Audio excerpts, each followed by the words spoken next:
The treehouse had always been a place where I could escape. Growing up, it was my sanctuary, a secret hideaway where I could think and dream without anyone disturbing me. But after that night, it became something else entirely. It started innocently enough. My friend Jacob and I decided to camp out in the treehouse one Friday night, something we had done countless times before. We packed sleeping bags, flashlights, and snacks, eager for a night of stories and fun. As the sun dipped below the horizon, the woods around us grew silent. The usual sounds of crickets and rustling leaves were absent. It felt unnatural, almost oppressive. But we shrugged it off, deciding to start telling ghost stories to pass the time. Around midnight, the air grew colder, and a strange stillness settled over us. It was then that I noticed something odd. Through the small window of the treehouse, I could see the shadows in the woods, shifting, moving, though there was no breeze to explain it. Jacob noticed it too, his face scrunching in confusion. "What's that?" he asked, pointing into the trees. I peered into the darkness.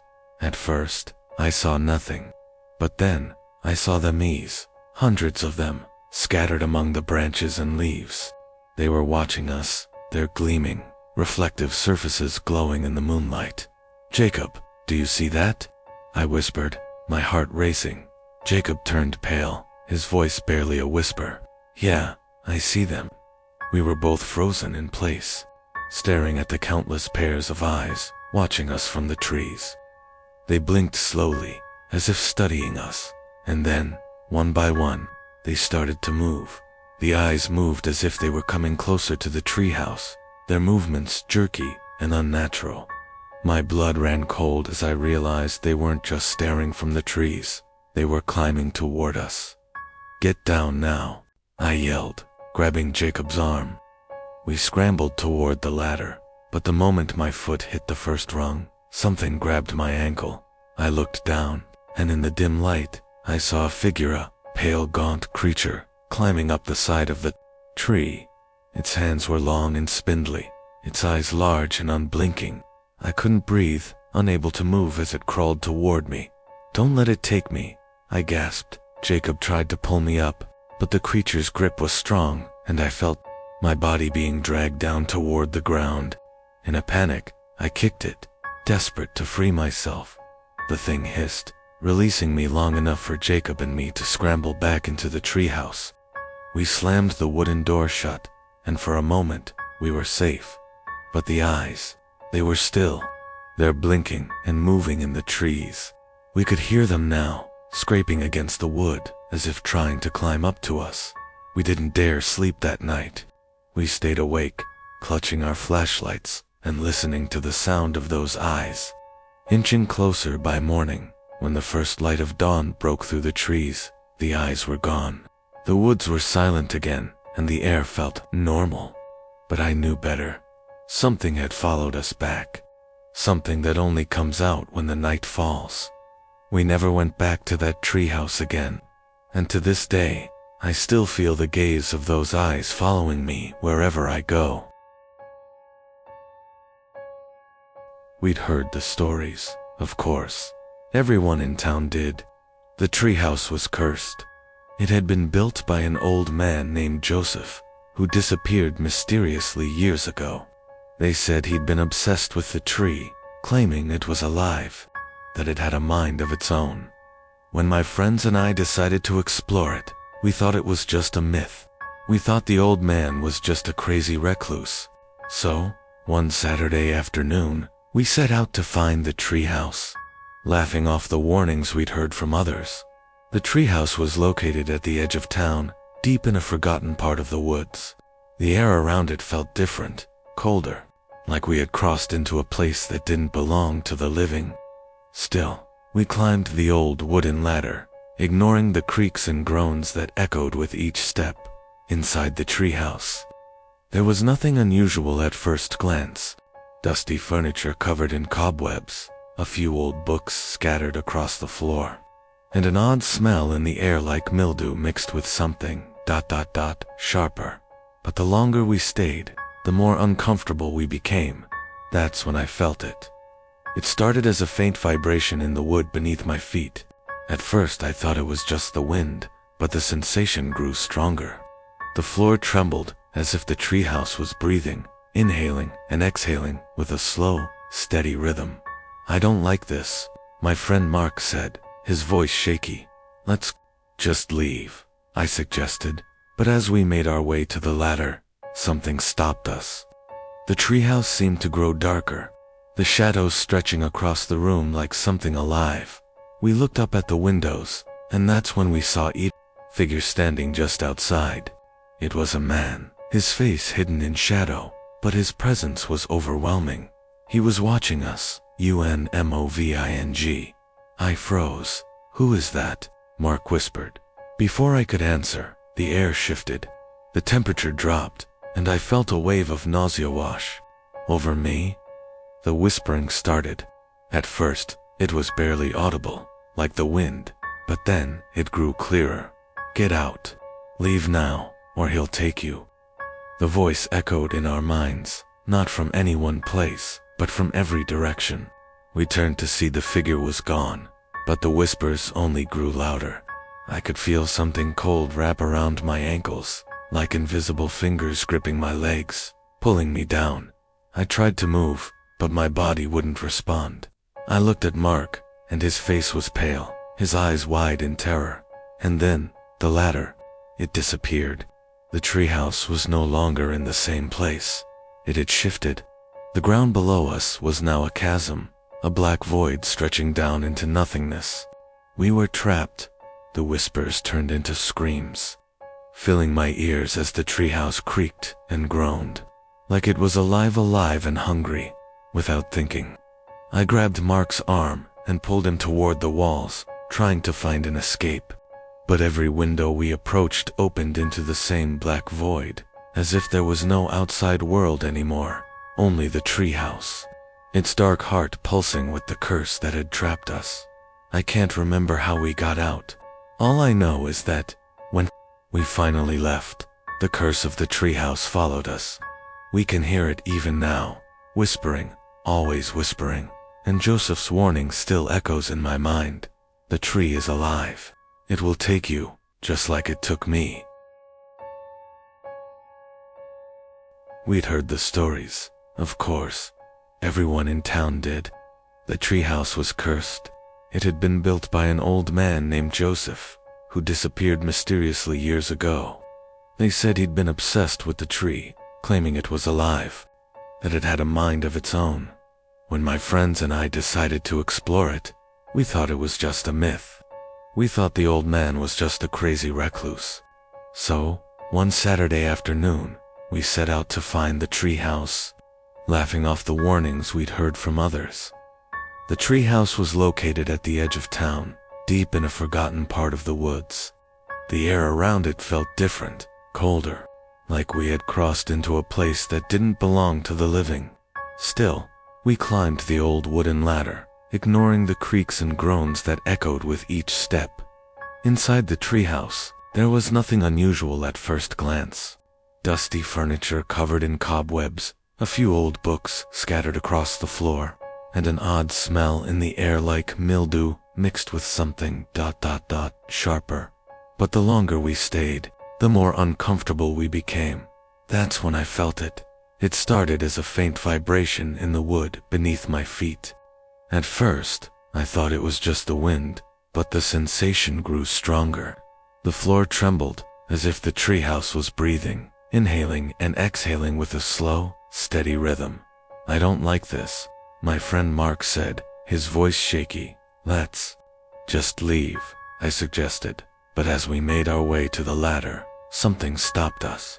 The treehouse seemed to grow darker, the shadows stretching across the room like something alive. We looked up at the windows, and that's when we saw it. Figure standing just outside. It was a man, his face hidden in shadow, but his presence was overwhelming. He was watching us, UNMOVING. I froze. "Who is that?" Mark whispered. Before I could answer, the air shifted. The temperature dropped, and I felt a wave of nausea wash over me.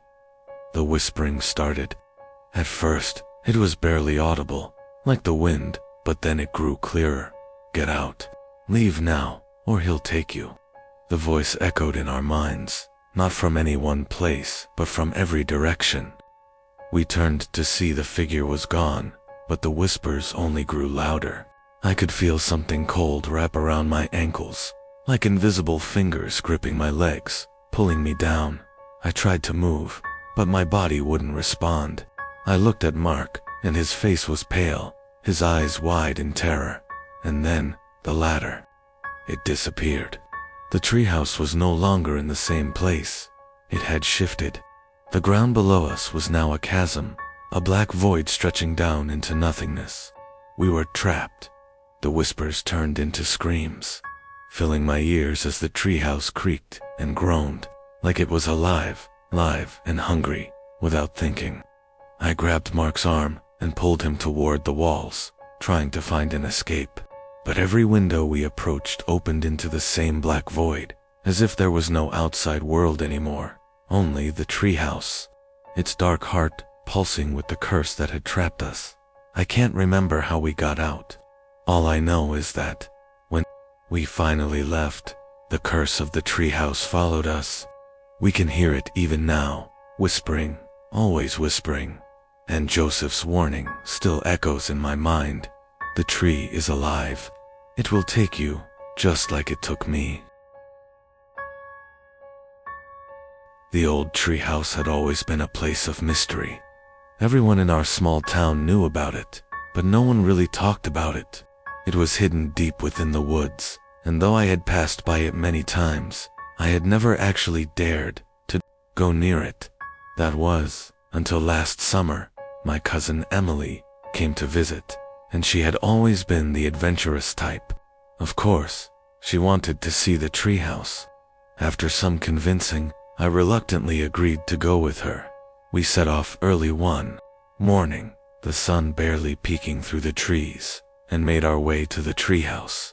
It was even more eerie, up close. The large oak tree that supported it seemed to stretch endlessly into the sky, its branches creaking as if it had been alive for centuries. The wooden ladder that led up to the treehouse was old and rotting, but we climbed it anyway, determined to explore. Once we reached the top, the atmosphere felt thick, heavy, with something unspoken. Inside, the air was stale, as if it had been undisturbed for years.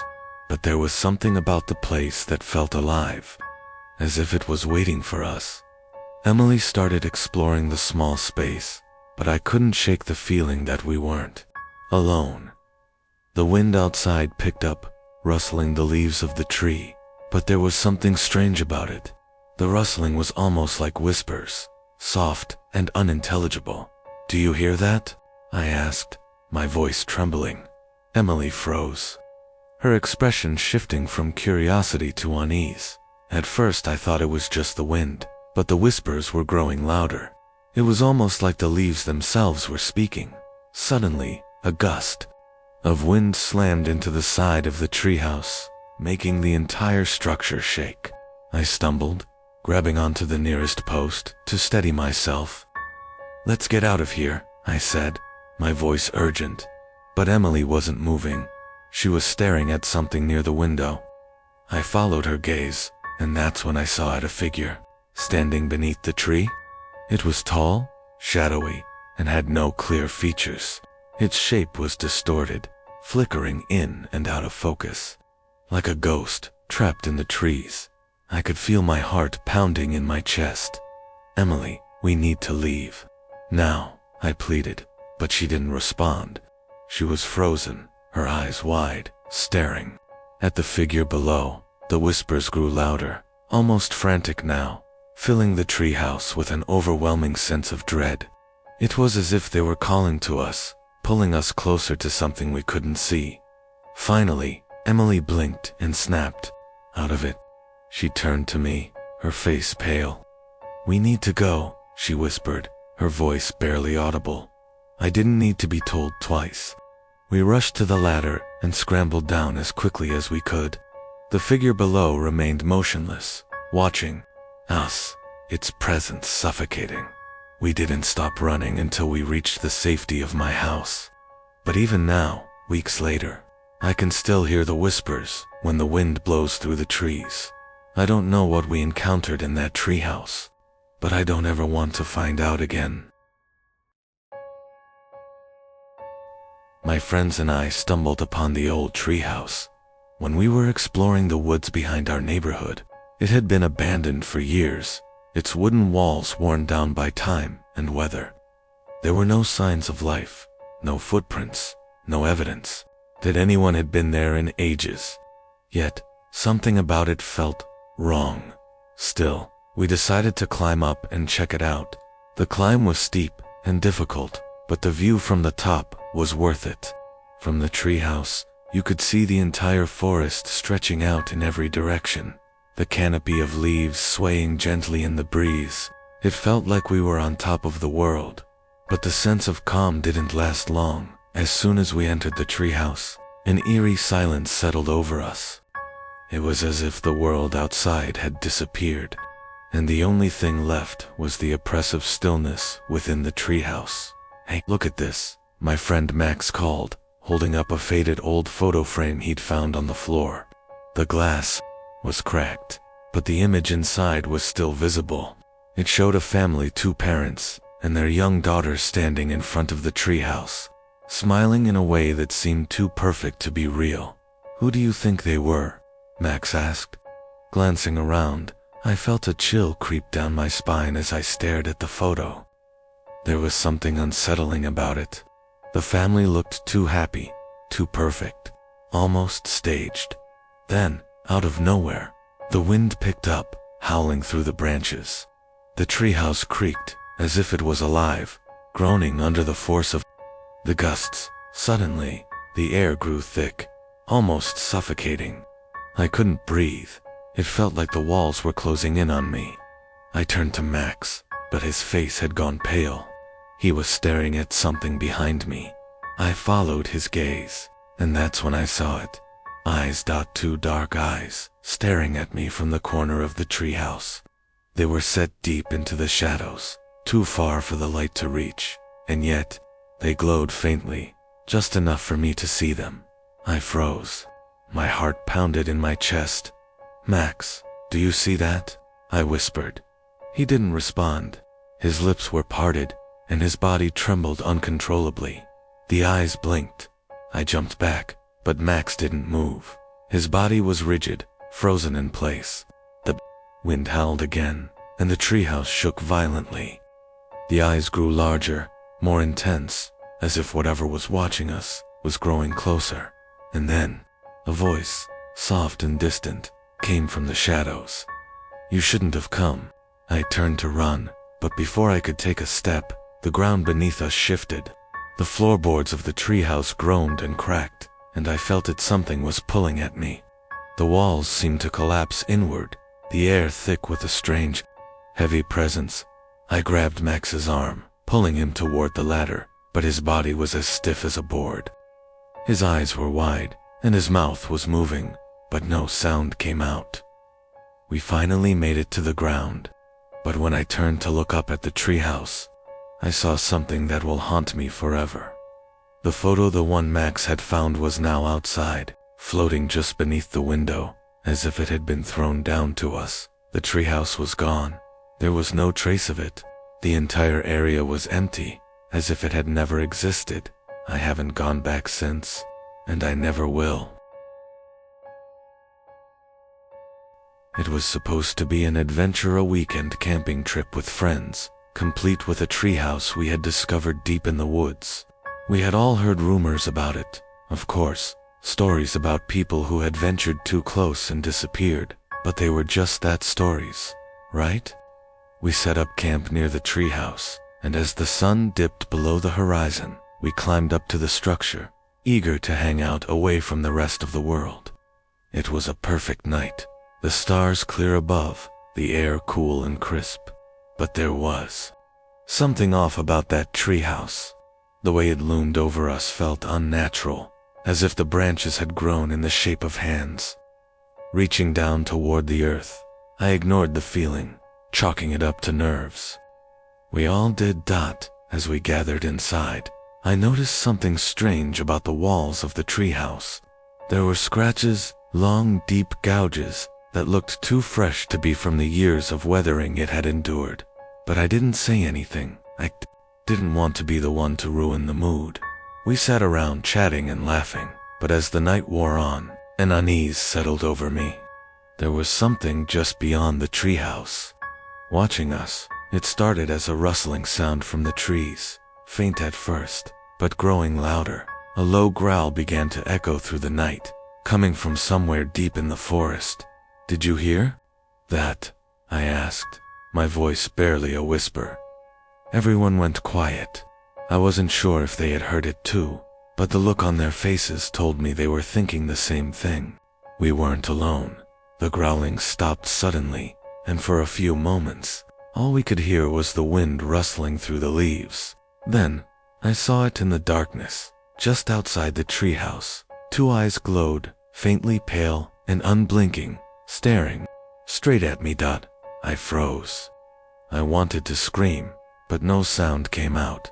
The eyes never moved, never blinked. They just stared. "Guys, do you see that?" I whispered again. Nobody answered, but I could feel their eyes on me, searching for whatever it was that I had seen.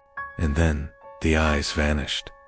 But the fear didn't leave. We sat in silence for a while, too afraid to speak, until one of my friends, Lucas, stood up to investigate. "I'll go check it out," he said, but I could tell by the way his voice shook that he was just as scared as the rest of us.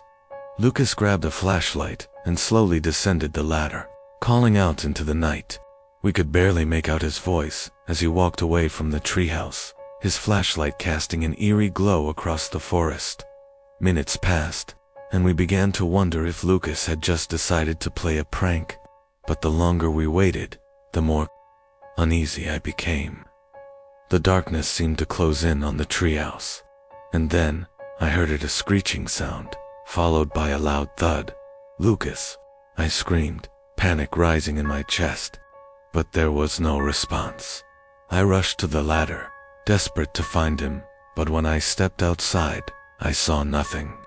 The forest was silent. I looked up at the treehouse, and that's when I saw Lucas, standing at the edge of the treehouse.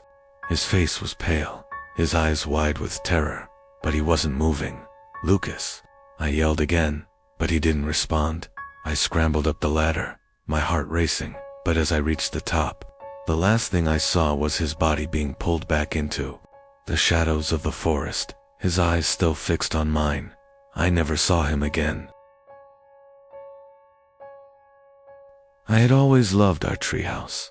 It was the place where my cousins and I spent countless summers, playing games, telling stories, and feeling like we ruled the world. But after my cousins moved away and I grew older, I stopped visiting. It sat there, in the same oak tree, unused and forgotten, until one summer, when I decided to go back. That was when things started to change. I walked to the treehouse on a hot afternoon, eager to relive the memories. The climb up the ladder was familiar, but as I stepped inside, I felt a strange unease wash over me. The air was thick, almost suffocating, and the once cheerful room now seemed dark and oppressive. I shook off the feeling, telling myself it was just because it had been so long since I had been there. I opened the window to let in some fresh air, but as I did, I heard a faint whisper. At first, I thought it was the wind, but then the whisper came again, clearer this time, like someone was speaking just outside the window. I froze. My heart skipped a beat. The whisper wasn't in any language I recognized, and it sent a cold shiver down my spine. I leaned out the window, trying to see if anyone was around, but the yard below was empty. I closed the window quickly, and the whispering stopped. But then I heard something else: footsteps. Slow, deliberate steps, moving around the treehouse, coming from beneath the floorboards. I held my breath. Who could it be? I grabbed a flashlight and shined it around the room, trying to reassure myself. But that's when I noticed something that made my blood run cold. The shadows seemed to move on their own. At first, it was subtle, like the shadows were stretching and pulling in different directions. But then, they began to twist and shift, in ways that didn't make sense, as if they had a life of their own. I backed away from the window, my hands shaking. The room felt like it was closing in on me. The whispers grew louder, now joined by scratching sounds, like fingernails scraping against the walls. The air became thick with a smell. I couldn't place a mix of damp earth and something rotting. I stumbled towards the door, desperate to leave, but as I turned the handle, the door wouldn't budge. I yanked on it again and again, panic rising in my chest. That's when I heard it, a low growl, vibrating the wooden walls. I turned around, and through the small cracks in the walls, I saw something that made my stomach churn. Eyes, hundreds of them blinking, moving just beyond the walls of the treehouse. I screamed and pounded on the door, the growling getting louder and more intense. But no one heard me. I was trapped. The shadows in the room seemed to crawl toward me, their eyes fixed on mine. It wasn't until I passed out from fear that the door finally opened. When I woke up, I was lying outside the treehouse, the sun setting behind me. I haven't been back since, and I never will. The whispers in the trees still haunt me at night.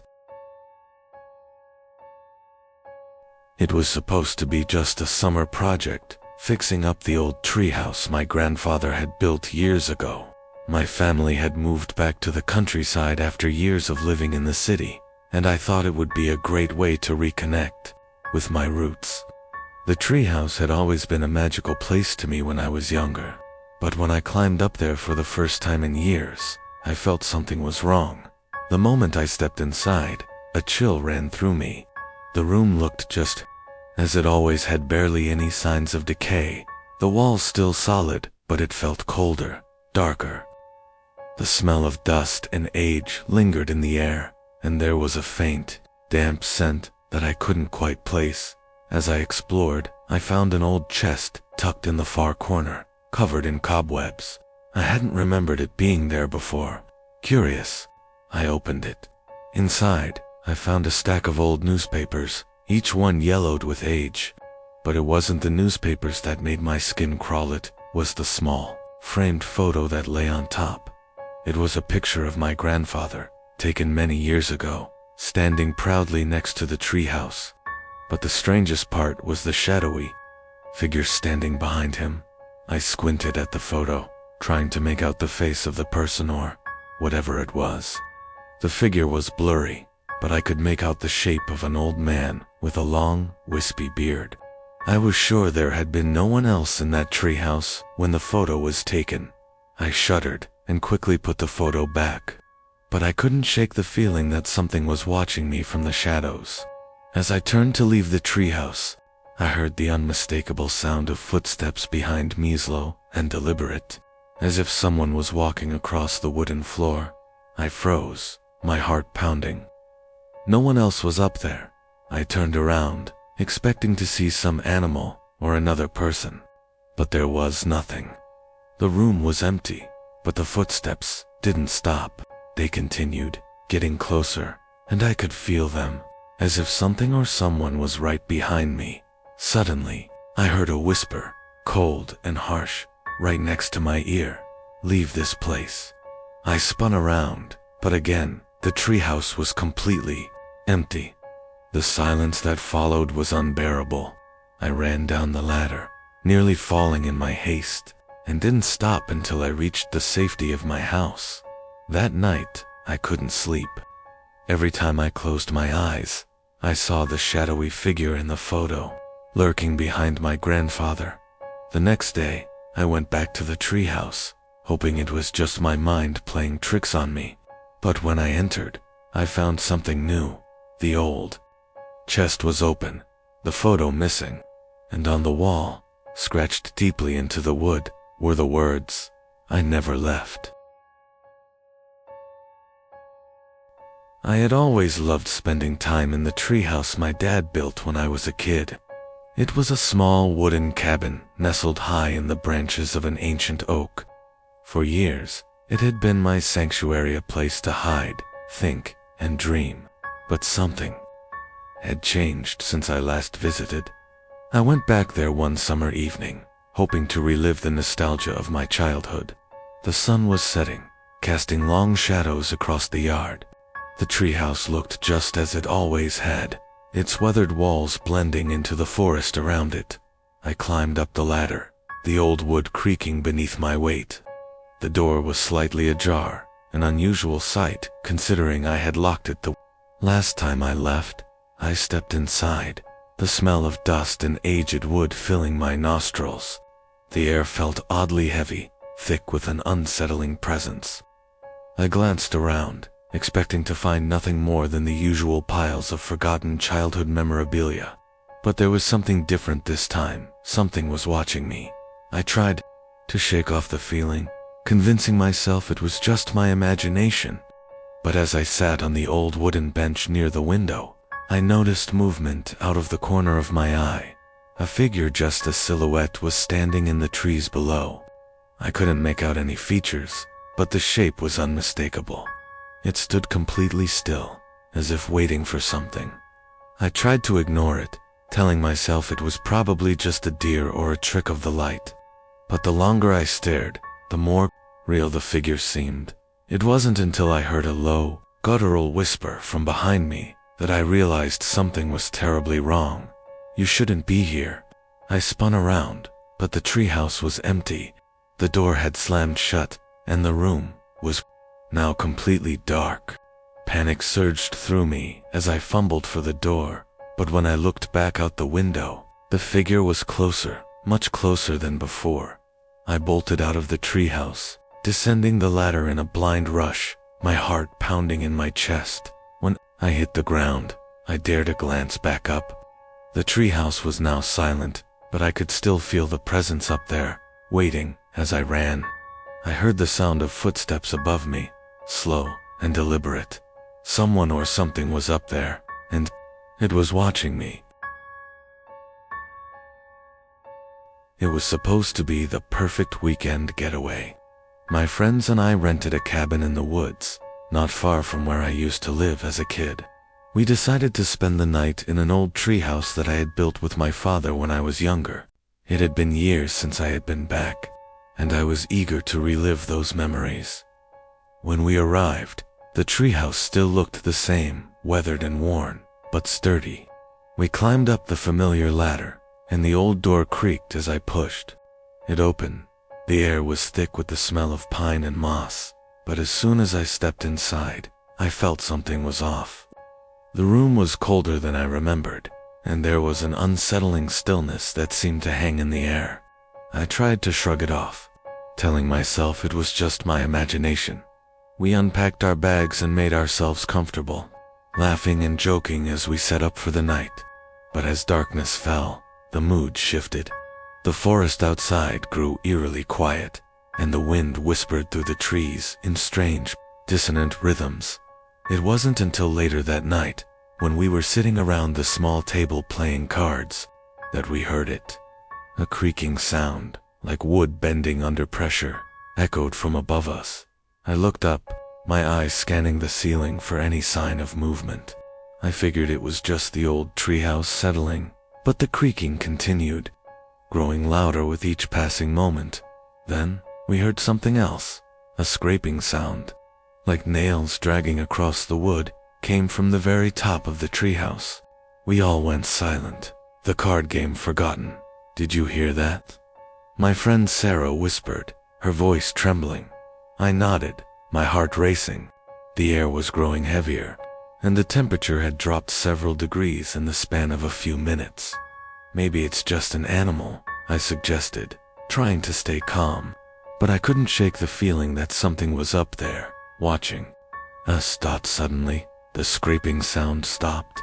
The silence that followed was suffocating. I stood up and moved toward the door, my instincts screaming at me to leave. But before I could reach it, a loud bang came from above, followed by a low growl that made my blood run cold.